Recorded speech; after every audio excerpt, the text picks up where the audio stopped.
Hello, and Talking Really today is talking about a Tory MP who told a constituent to get a life when they were asking a question about statutory sick pay.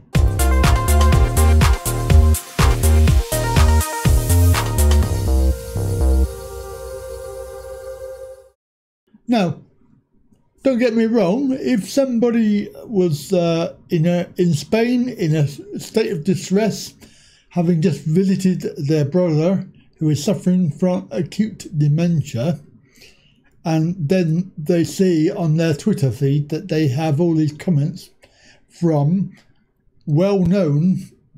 alleged well-known trolls, keyboard warriors who are leaving stupid comments, what would you say? Would you understand that maybe you might turn around and go, oh, for God's sake, get a life? Or would you think to yourself, I'm a Tory MP. I need to look after my constituents. They've asked a genuine question, so maybe I need to take my time and answer the question. Well, that was the case when we see this story here, which is in the Independent. The Tory MP tells constituents to get a life when asked how to survive on statutory sick pay of £94.25p a week. Conservative MP has apologised after she told a constituent worried about the low level of sick pay available when she told them to get a life. Pauline Latham, the Tory MP for Mid Derbyshire, was accused of disgraceful behaviour for making a remark at the time. Many people fear that they may not have enough money to get through the crisis. Ms Latham was asked on Twitter whether the current level of statutory sick pay of £94 a week was enough to live on, prompting the short and disparaging reply. The Tory MP then told The Independent that she only meant to reject perceived criticism from a keyboard warrior, rather than entering into a discussion about welfare provision. The reply was not about benefits, but to a keyboard warrior who is, with many others, always negative about everything, she said.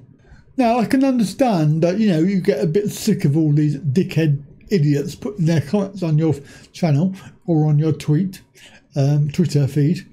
And it does get a bit grating when they keep on and on and on. But, I've learnt that you need to just delete. Ban them, delete them, report the messages, and just move on with your life. If you respond to them, then they get worse. Miss Latham later apologised on Twitter. I must apologise for the tweet to a constituent. At the time, I was in Spain in a state of distress, having just visited my brother who is suffering from acute dementia. Very sadly, we could not bring him home to the UK because of the you-know-what. She added, at this time of stress, I received a tweet from what I perceived to be a keyboard warrior, and it pushed me over the edge. I am very sorry that I reacted so hastily. Yeah, of course you are, love.